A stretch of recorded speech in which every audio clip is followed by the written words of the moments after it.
Friends, எல்லோரும் எப்படி இருக்கீங்க? Welcome to Kalamurthy's vlog. இன்றைக்கி என்ன வீடியோ அப்படின்னா, ஒரு ப்ளவுஸ் கட்டிங் வீடியோ தான். ரொம்ப நாளாக நானும் நினச்சிக்கிட்டே இருந்தேன் போடணும் அப்படின்னு. ஒரு சின்ன பயம், ஏதாவது தப்பாக நம்ம ஏதாவது சொல்லிட்டோம்னா என்ன பண்ணுறது, அதனாலே போடாமல் வச்சுருந்தேன். இப்போ கான்ஃபிடென்ட் வந்துருச்சு. ஏன்னா எனக்கு ஒரு 4-5 ப்ளவுஸ் தைச்சிக்கிட்டேன்னா எனக்கு நல்லா இருக்குதா, சரி சொல்லலாம். வீட்டில் இருக்கிறவங்களுக்கு யூஸ்ஃபுல்லாக இருக்கும். இந்த குட்டீஸ்லாம் வச்சுக்கிட்டு வெளியில் போய் கற்றுக்கிட முடியாது, அவங்களுக்கு யூஸ்ஃபுல்லாக இருக்கும். வீட்டில் மிஷின் வாங்கி போட்டிருப்போம், தைக்க தெரியும் ஆனால் ப்ராப்பராக தெரியாது அப்படின்றவங்களுக்கெல்லாம் தெரிய வரும். ஏன்னா நானும் அந்த ஸ்டேஜில் தான் வந்தேன். ஓரளவுக்கு கனெக்டாகும் நம்பி நான் இந்த வீடியோ போடுறேன். யாருக்காவது யூஸ்ஃபுல்லாக இருக்கும்னு நினைக்கிறேன். அப்படி உங்களுக்கு இல்லாட்டாலும் உங்கள் சர்க்கிளில் யாருக்காவது யூஸ்ஃபுல்லாக இருக்கும், அவங்களுக்கு நம்ம வீடியோவை ஷேர் பண்ணுங்கள். அப்புறம் டக்குன்னு ஸ்கிப் பண்ணாமல் கொஞ்சம் பொறுமையாக டைம் எடுத்து பாருங்கள். டைம் இருக்கையில் நம்ம வீடியோஸை பாருங்கள். அப்புறம் வீடியோக்குள்ளே போகலாமா? இப்போ பார்த்தீங்கன்னா இது லைனிங் துணி. இந்த லைனிங் துணி வந்து நான் அவங்க வெட்டி கொடுத்த மாதிரியே இந்த நீல வாக்கில் எடுத்திருக்கேன். ஒவ்வொருத்தவங்க இந்த மாதிரி அகலமாக போட்டு வெட்டுவாங்க, ஆனால் நான் வந்து நீளமாக போட்டு தான் வெட்டியிருக்கேன். இந்த மடித்த பக்கம் எனக்கு வந்து இப்படி நீளமாக கொடுத்துருக்கேன். அகலமாக எடுப்பாங்க ஒவ்வொருத்தவங்க, நான் நீளமாக எடுத்திருக்கேன். அகலமாக எடுக்கல, இவ்வளோதான் துணியோட அகலமே. லைனிங் துணி கட் பண்ணி கொடுப்பாங்க, அந்த வாக்கிலேயே தான் எடுத்திருக்கேன். மடித்த பக்கம் நம்மளை பக்கத்து இருக்கணும். இங்கிட்ட ஓப்பன் வந்து ஆப்போசிட் சைடில் இருக்கணும். கீழே வந்து சேஃபாக வெட்டிட்டு ஒரு ஸ்கேல் அளவுக்கு கோடு போட்டுக்கலாம்.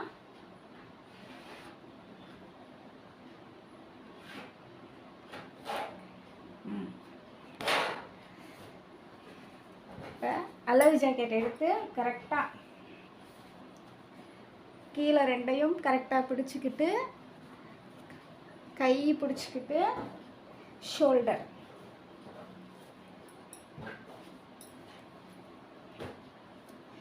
பூராத்தையும் நல்லா வெளியே எடுத்து விட்டு நல்லா வச்சுக்கோங்க, இல்லாட்டா அளவு மாறி போகும்.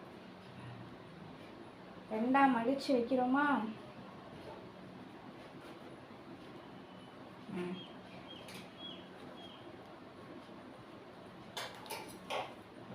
இப்போ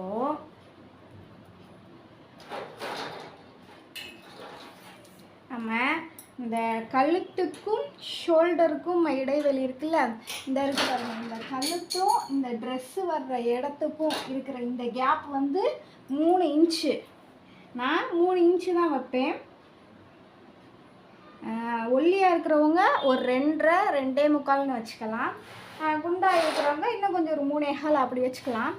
நான் வந்து இங்கேருந்து ஒரு 3 இன்ச்சு வச்சுருக்கேன். இங்கே வருது இந்த ஷோல்டருக்கு, இந்த ஷோல்டர் வைக்கிற இடத்துல இந்த 3 இன்ச்சு, இதுக்கும் இருக்கிற கேப்பு 3 இன்ச்சு வச்சுட்டு அதில் தான் ஷோல்டர் வைக்கணும். கீழெல்லாம் சரியாக இருக்கான்னு பார்த்துட்டு. இப்போது இதுதான் எனக்கு பேக் நெக் இருக்கிற இடம் பார்த்திங்கன்னா இது வந்து ஷோல்டருக்கும் இந்த கழுத்துக்கும் இருக்கிற கேப்பு இந்த இடத்துல வச்சுருக்கேன் கரெக்டாக. இப்போது ஷோல்டரெல்லாம் மார்க் பண்ணிக்கலாம். கீழே மார்க் பண்ணணும்னு அவசியம் இல்லை. எல்லாத்தையும் கரெக்டாக செக் பண்ணிக்கிட்டு, இது வந்து அப்படியே ப்ளவுஸில் இருக்கிற ஷோல்டரை குறிச்சிருக்கேன். மேலே ஒரு 1 இன்ச்சு எதுக்கு, அளவுக்கு, அதாவது தைக்கிறதுக்கு. இந்த சைடு ஒரு 1/2 இன்ச்சு தையல் பிடிக்கிறதுக்கு. கீழே ஒரு 1/2 இன்ச்சு, மேலே ஒரு 1/2 இன்ச்சு. ஏன்னா இது வந்து தையல் பிடிக்கிறதுக்கு. இங்கிட்ட ஒரு 2 இன்ச்சு. புரியுதா? மறுபடிக்கும் சொல்கிறேன் பாருங்கள். இது வந்து 3 இன்ச்சு இந்த ஷோல்டருக்கும் இந்த கழுத்துக்கும் இருக்கிற கேப்பு. ஷோல்டர் மெஷர்மெண்ட்டு பார்த்திங்கன்னா எனக்கு இந்த ப்ளவுஸில் இருக்கிறதே தான் மெஷர் பண்ணியிருக்கேன். இங்கே இருக்குது. மேலே குறிச்சிருக்கிற அளவு பார்த்திங்கன்னா தையலுக்கான அளவு ஒரு 1/2 இன்ச்சு. இந்த கரெக்டான அளவுலேருந்து ஒரு 1/2 இன்ச் மார்க் பண்ணியிருக்கேன். தையல் இது கையும் இந்த ஷோல்டரையும் பிடிச்சி அடிக்கிறதுக்கு. அப்புறம் வந்து பார்த்திங்கன்னா இந்த கை ஆம்கோல் கீழே வந்து கரெக்டான அளவு இது ஒரு 1/2 இன்ச் பிடிக்கிறதுக்கு ஒரு 2 இன்ச்சு. ப்ளவுஸ் எல்லாம் தைப்போம்ல, ஒரு 2 ஸ்டிச் 3 ஸ்டிச் போடுவோம்ல, அதற்கான அளவு புரிஞ்சிருக்கும்னு நினைக்கிறேன். இப்போ எடுத்துடலாம். இதுதான் இங்கேருந்து அதே 3 இன்ச்சு தான் எடுக்க போகிறோம். இங்கே 3 இன்ச்சு தானே எடுத்தோம் கேப்பு, அதே போல் இங்கே பேக் சைடு நெக் இருக்கிறதுக்கு 3 இன்ச்சு எடுத்து இப்போ ஒரு நேர்கோடு ஸ்ட்ரைட்டாக கோடு வரைய போகிறோம்.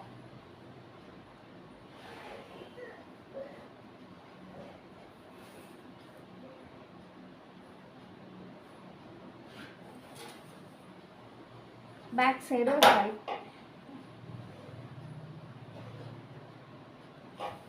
அதே போல் இந்த ஆம்கோல் சைடும் வரைஞ்சிக்கலாம். இதுதான் குறிச்சிருக்கோமா மேலே தையல் அது வரைக்கும்.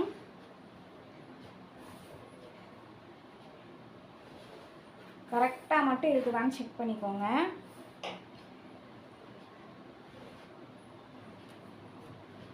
இதுதான் நம்ம தையல் பிடிக்க போகிற தையல். இப்போ வந்து இந்த இதிலேருந்து கரெக்டாக ஒரு இன்ச்சு எப்படி பேக் சைடு அந்த நெக் இருக்குல்ல அங்கேருந்து ஒரு இன்ச்சு மார்க் பண்ணிக்கோங்க. இதை வந்து இப்படி டிவைட் பண்ணி ஒரு கோடு கரெக்டாக அந்த இதுக்கு நேரம் இங்கிட்டு ஒரு 1.5 இன்ச்சு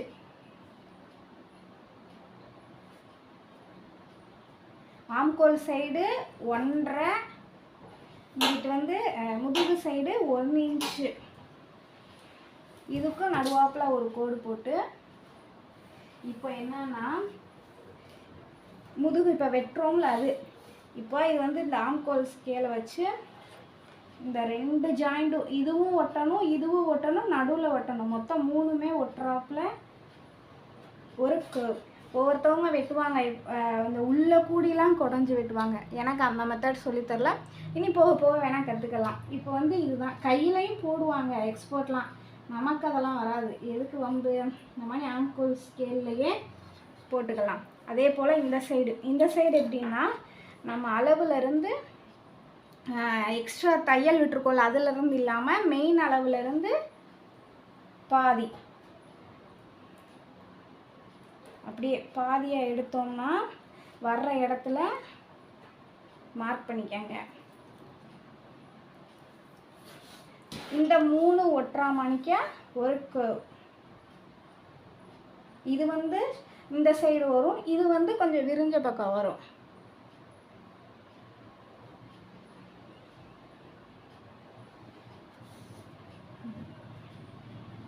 கையிலே போடணும்னாலும் போட்டுக்கலாம். நமக்கு அதெல்லாம் வராது எதுக்கு அதனால் போட்டோமா. இப்போ வந்து இதை வெட்ட போகிறோம். இது வந்து பேக் சைடு அப்படியே அந்த 2 இன்ச்சுக்கு நேராக ஒரு போட்டு வெட்டிடலாம். புரிஞ்சிருக்கும்னு நினைக்கிறேன். மறுபடியும் சொல்கிறேன். ப்ளவுஸை வச்சுக்கிட்டு ஒரு ஸ்கேல் அளவு கோடு போட்டுக்கிட்டு இந்த கேப் வந்து 3 இன்ச் இருக்கணும். ஷோல்டரோட அளவு நம்ம ப்ளவுஸில் இருக்கிறது கரெக்ட் மேலே ஒரு 1/2 இன்ச்சு சைடில் ஒரு இன்ச்சு விட்டு மார்க் பண்ணிக்கிறணும். அதே போல் தான் ஆம்கோல் இருக்கிற இடம் இந்த இடம் மேலே தள்ளி போட்டிருக்கேன். ஏன்னா தையலுக்கு 2 இன்ச்சு தள்ளி கேப் விட்டு கோடு போட்டிருக்கேன். இது ஒரு இன்ச் எடுத்து நெக் ரவுண்டு இங்கிட்டு ஒரு 1.5 இன்ச் எடுத்து இங்கிட்டு ஆம்கோல் ரவுண்டு இவ்வளோதான். இப்போ இதை வெட்டிடலாமா. இது வந்து இந்த இடத்துலேருந்து வெட்டணும். இப்போ ஃபஸ்ட்டு முதுகு சைடுலேருந்து பேக் நெக் சைடுலேருந்து வெட்டையெல்லாம் கோட்டுக்கு உள்ளக்கும் போயிடக்கூடாது கோட்டுக்கு வெளியவும் போயிடக்கூடாது. கோட்டுக்குள்ளே போயிட்டோம்னா பத்தாது. கோட்டுக்கு வெளியே போயிட்டோம்னா மேலே ஏற்றிக்கிட்டு இருக்கும் கரெக்டாக. இப்போ எதில் வெட்டணும்னா இந்த சர்க்கிள் போட்டிருக்கோம்னா அந்த ஹாஃப் சர்க்கிள் அதில் வெட்டிட்டு வர போகிறோம்.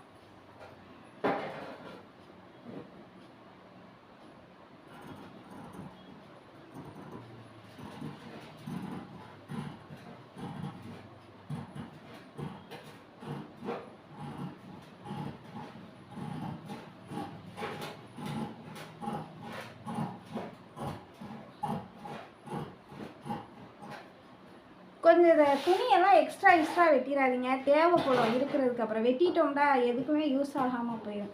கொஞ்சம் கவனமாக மட்டும் வெட்டையில் பார்த்து வெட்டுங்க. அப்புறம் எடுக்கையில் கொஞ்சம் நிறையாமே ஃபஸ்ட்டு ஸ்டார்ட் பண்ணையில் பலகையில் 1 மீட்ரு துணியிலே வாங்குங்க. நான் 1 மீட்ரு துணி தான் எடுத்திருக்கேன். இல்லையா இப்போ இங்கே வெட்டையில் கரெக்டாக இந்த இருங்க வரேன். கரெக்டாக இதில் வெட்டிடணும். இந்த கோட்டுக்கு போகக்கூடாது. ஆம்கோல் பாப்பா கீழே இறங்குடா.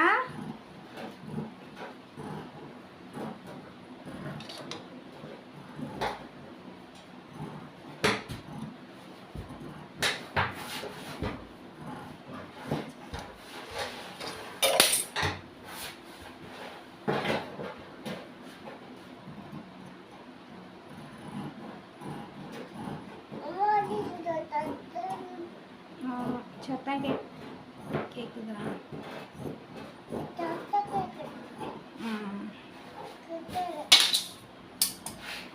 அவ்வளோதான், நமக்கு பேக் சைடு ரெடி. நான் வந்துருச்சு. அழகாக இருக்கா கட்டிங் பார்க்குறதுக்கு?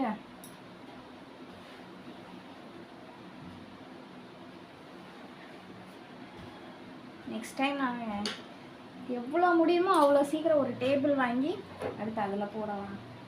இந்த சைடும் அதே போல் ஒரு ஸ்கேல் அளவுக்கு இப்போ வரைக்கும் நான் சொன்னது புரிஞ்சிருக்கும் அப்படின்னு நினைக்கிறேன். இது வந்து வெறும் பேக் சைடு நெக் கட்டிங் தான். ரொம்ப நேரம் போட்டோம்னா யாரும் பார்க்க மாட்டாங்க, கொஞ்சம் போர் அடிக்கிறாப்பில் இருக்கும். அதனால் பேக் சைடு மட்டும் போட்டிருக்கேன். நெக்ஸ்ட்டு நம்ம வீடியோவை கண்டினியூஸாக பாருங்கள். கையே அப்புறம் ஃப்ரண்ட் சைடெல்லாம் வரும், அப்புறம் ஸ்டிச்சிங் வீடியோவும் வரும். நம்ம வீடியோ புரியலை அப்படின்னாலும் கமெண்ட்ஸில் சொல்லுங்கள், புரிஞ்சுது அப்படின்னாலும் சொல்லுங்கள். நான் ரொம்ப சந்தோஷமாக ஏற்றுப்பேன். அப்புறம் ஏதாவது தப்பாக சொல்லியிருந்தேன் அப்படின்னாலும் அதையும் சொல்லுங்கள், நான் அதை மாற்றிக்கிறேன் நெக்ஸ்ட் டைமு. வீடியோ உங்களுக்கு இல்லாட்டாலும் உங்கள் சர்க்கிளில் யாருக்காவது இது யூஸ்ஃபுல்லாக இருக்கும், அவங்களுக்கு நம்ம வீடியோவை ஷேர் பண்ணுங்கள்.